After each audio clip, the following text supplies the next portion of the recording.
السلام علیکم ناظرین، میں ہوں حسن مہدی خان. آپ دیکھ رہے ہیں ہر پل عزاداری اب. چونکہ آج مہینے کا تقریباً آخری دن ہوگا، شاید ہو سکتا ہے کل چاند نمودار ہو جائے رجب کے مہینے کا، اور نہ بھی ہو سکتا ہے، پرسوں بھی ہو سکتا ہے. تو اسی سلسلے سے ہمارے ساتھ ہیں آغا مولانا جناب قلب حسنین خاور صاحب، جو رجب کے مہینے کی کیا فضیلت ہے، کیا اہمیت ہے، اس کو کس طریقے سے گزارا جائے، اس میں کیا کیا ہم پروگرام کریں، کیسے رہیں، کس طریقے سے عبادت کریں، اسی سلسلے کو لے کر کے کچھ چند سوالات ہیں جو آغا سے ہم بات کریں گے، اور آپ کو آغا بتائیں گے کہ رجب کے مہینے میں کس طریقے سے رجب کا مہینہ گزارا جائے. تو آغا ہمارے ناظرین کو سب سے پہلے آپ اپنا جو ہے تعارف دیں کہ آپ، اس کے بعد پھر آپ سے چند سوال. اعوذ باللہ من الشیطان اللعین الرجیم. بسم اللہ الرحمن الرحیم.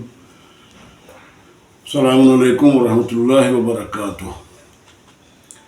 میں قلب حسنین آپ حضرات کی خدمت میں اس ہر پل عزاداری چینل کے ذریعے اس ماہ رجب کے سلسلے میں اور اس کی اہمیت اور فضیلت کے سلسلے میں آپ حضرات کی خدمت میں عرض پرداز ہوں، اور اسی سلسلے میں جو موصوف حسن مہدی صاحب کے سوالات ہیں ان کے جوابات دینے کی اپنے آغا سوال سے پہلے کی بنا پر سوال سے پہلے ہم آپ سے جاننا چاہیں گے کہ آپ قافلہ لے جاتے ہیں زیارت پہ، ایران، عراق، شام. جی، تو آپ کا قافلہ کب جائے گا اور انشاءاللہ کس خدمت؟ زیارت اطباعت عالیہ کے لیے ابھی ہم ماہ شعبان میں، جو انتہائی بابرکت اور پرفضیلت مہینہ ہے، اس مہینے میں انشاءاللہ ہم زیارت کے لیے نکل رہے ہیں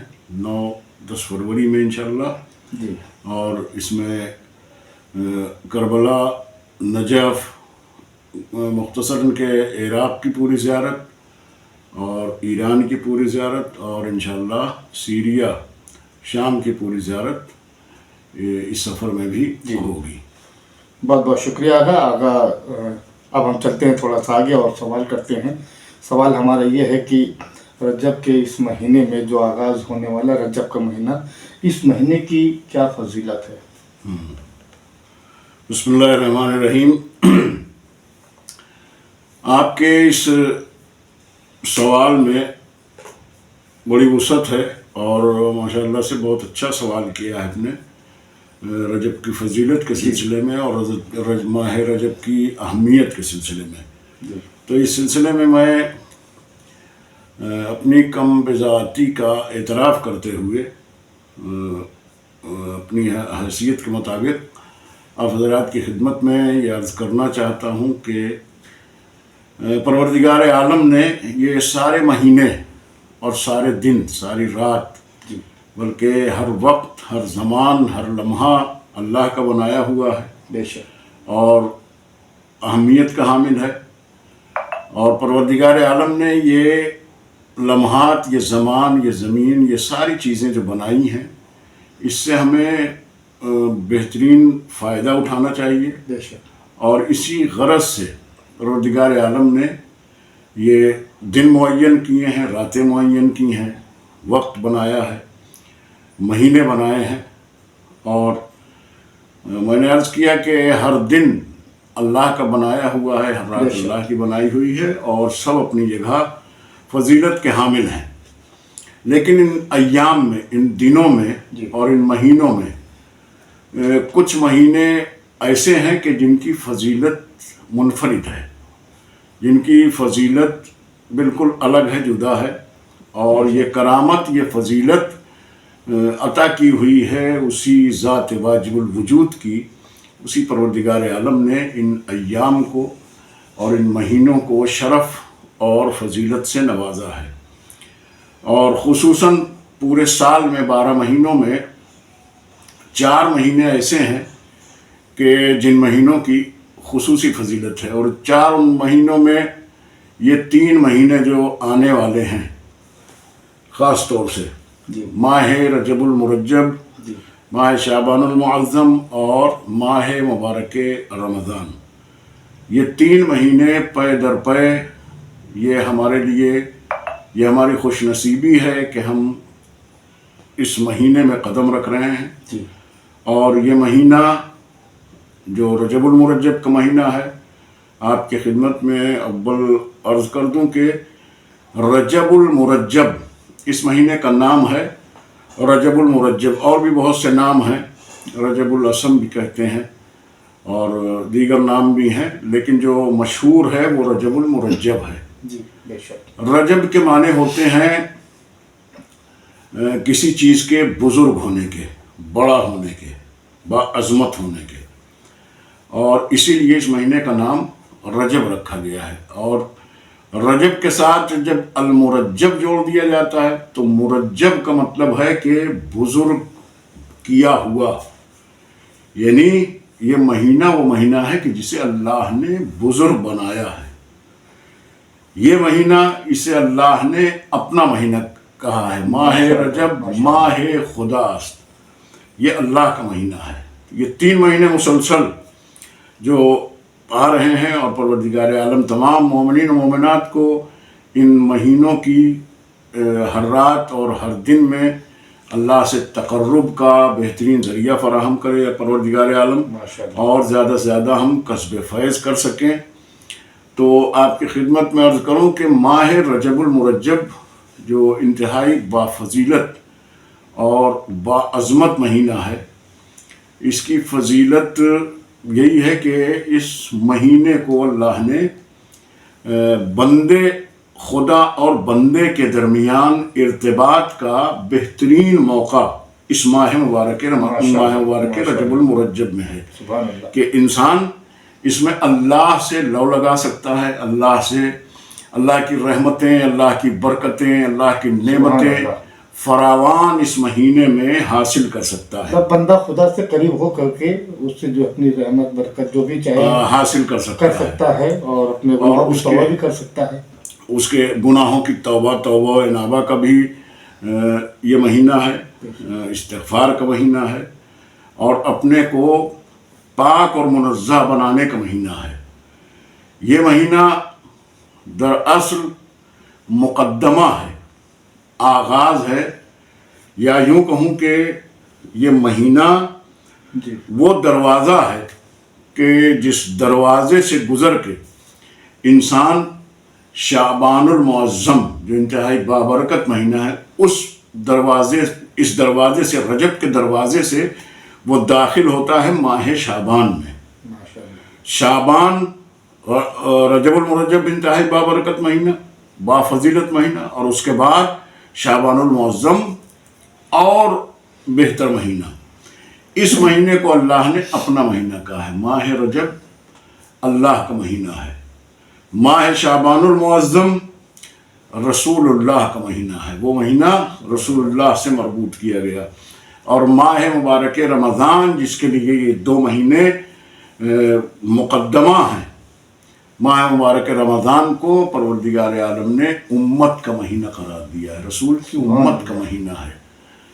تو اب آپ کی خدمت میں رجب کی عظمت اور فضیلت کے سلسلے میں عرض کروں کہ میں نے عرض کیا کہ یہ برکت پروردگار حاصل کرنے کا مہینہ ہے، رحمت پروردگار کے حصول کا مہینہ ہے، اللہ کی عنایتوں کے حصول کا مہینہ ہے، توبہ و استغفار کا مہینہ ہے. اس میں دعائیں قبول ہوتی ہیں، اس میں مناجات قبول ہوتی ہے، اس میں آپ کی تمام دلی حاجتیں اللہ سے اس میں مانگنا چاہیے. اور مختلف ذرائع معصومین علیہ السلام نے اس مہینے کی برکت اور فضیلت کو بیان کرتے ہوئے اس مہینے کی برکت کے حصول کا ذریعہ بھی بتایا ہے معصومین علیہ السلام نے. تو ماہ رجب المرجب میں اس کی فضیلت انتہائی بافضیلت مہینہ ہے، اللہ کا مہینہ ہے، اس کی فضیلت یہی بہت بڑی ہے. اور اس کے بعد پیغمبر اکرم نے یہ فرمایا کہ جب قیامت آئے گی، محشر بپا ہوگا، تو ایک ندا آئے گی، ندائے غیب آئے گی این الرجبیون کی، کہ رجب والے کہاں ہیں.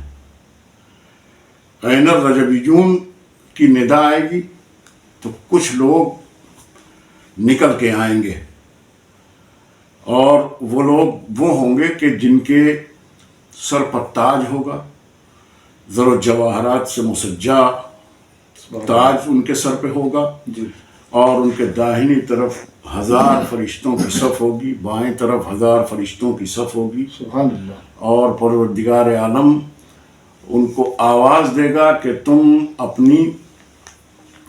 تمہیں یہ کرامت، یہ شرافت، یہ بزرگی اور یہ خصوصی انعامات کہ تمہارے گرد و نواح فرشتے ہیں، تمہارے سر پر تاج ہے، تمہیں خصوصی آواز دی جا رہی ہے، اس کی وجہ یہ ہے کہ تم نے ماہ رجب کو میری عبادتوں کے ساتھ گزارا ہے، ماہ رجب کا احترام کیا ہے۔ ماہ رجب میں خصوصاً ماہ رجب میں روزے کی بڑی فضیلت ہے۔ جی اس مہینے کا ایک روزہ، اس مہینے میں اگر کوئی انسان ایک روزہ رکھ لے تو پیغمبر اکرم فرماتے ہیں کہ اگر ایک روزہ اس مہینے میں انسان رکھ لے تو وہ ایک روزہ اتنا بڑا روزہ ہے اور اتنا فضیلت والا روزہ ہے کہ اس ایک روزے کے بدلے میں پروردگار عالم جہنم کو 7 خندقوں کے برابر، انسان میں اور جہنم میں 7 خندقوں کا فاصلہ پیدا کر دیتا ہے، اور یہ ایک خندق کی دوری جو زمین و آسمان کے درمیان دوری ہے، ایک خندق کی دوری ہوگی۔ ایسی دوریاں 7 دوریاں ہوں گی، 7 دوریاں، اتنی ایک خندق کی دوری جتنا فاصلہ زمین و آسمان میں ہے، اتنی دوری ہوگی۔ اور دوسری روایت میں یہ بھی ہے کہ انسان 1 سال سفر کرے، اور 1 سال سفر کرنے کے بعد جو دوری طے کرے گا، اتنی دوری اللہ بندے اور جہنم کے درمیان قرار دے دیتا ہے، صرف ایک رجب کے ایک روزے کا ثواب، ایک دن کے روزے کا کا ثواب یہ ہے۔ اور جو مسلسل اس مہینے میں 3 روزہ رکھ لے، شروع میں اور درمیان ماہ میں اور آخر ماہ میں، اس پر جہنم حرام قرار دے دی جاتی ہے۔ یہ ہے فضیلت اس ماہ مبارک رجب المرجب کی۔ اچھا، اس کی فضیلت روایات اور احادیث میں بھری پڑی ہیں، روایتیں، حدیثیں ماہ رجب المرجب کی سلسلے میں، اور اس کی فضیلت میں 4 چاند جو لگتا ہے، یوں تو اللہ کا محبوب ترین مہینہ ہے، بافضیلت ترین مہینہ ہے، لیکن اس ماہ مبارک رجب المرجب میں جو 4 چاند لگتا ہے، اس کی فضیلتوں میں اور اس کی عظمتوں میں، اور پروردگار عالم جس کی بنیاد پر اپنے بندوں کی توبہ قبول کرتا ہے، دعائیں قبول کرتا ہے، مغفرت کرتا ہے، اس کی ایک خاص وجہ یہ بھی ہے کہ اس ماہ مبارک رجب المرجب میں وہ عظیم ہستیاں، وہ مبارک شخصیتیں جو اللہ کی محبوب ترین شخصیتیں ہیں، وہ اس دنیا میں آئی ہیں۔ سبحان اللہ۔ اور تقریباً یہ اہل بیت الطاہرین نے پورے اس مہینے کو اپنی آمد سے اور مشرف بنا دیا ہے۔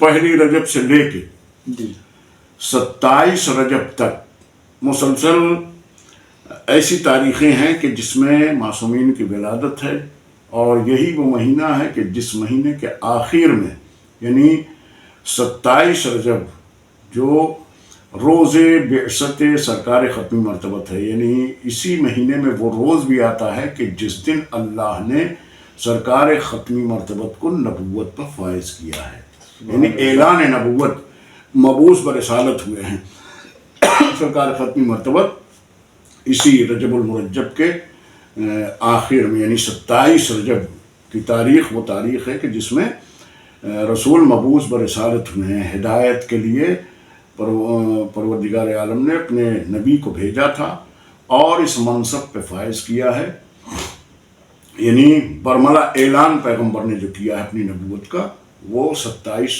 رجب کو کیا ہے، اور 27 رجب کی شب وہ معراج کی شب ہے، جب عبد کو اپنے عبد کو اس معبود حقیقی نے عرش پر بلایا، مہمان بنایا. سبحان اللہ. اور یہ آیہ مبارکہ قرآن مجید کی سورہ اسرا کی سبحان الذی اسری بعبدہ لیلا من المسجد الحرام الی المسجد الاقصی الذی بارکنا حولہ لنریہ من آیاتنا انہ هو السمیع البصیر.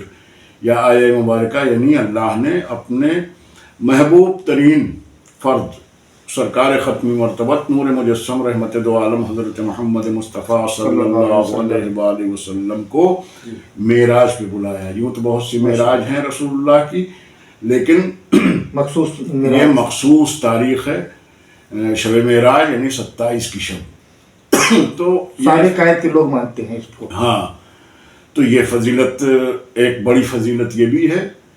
اور اس کے علاوہ پہلی رجب کو ہمارے 5ویں امام کی ولادت ہے، اور 10 رجب 5 رجب کو 9ویں امام کی ولادت ہے، 10 رجب کو ہمارے 10ویں امام کی ولادت ہے.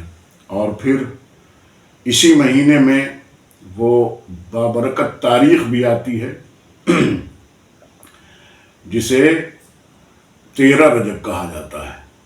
13ویں رجب تمام موالیان حیدر کرار کے لیے، تمام شیعیان علی کے لیے انتہائی اہم تاریخ ہے، اس لیے کہ یہی وہ تاریخ ہے کہ جس تاریخ میں امیر ممکنات، مولائے کائنات، غالب کل غالب، بیت اللہ خانہ خدا میں، اسی تاریخ میں مولائے کائنات اس دنیا میں آئے، رسول کو ناصر ملا اور جناب ابو طالب کو فرزند ملا.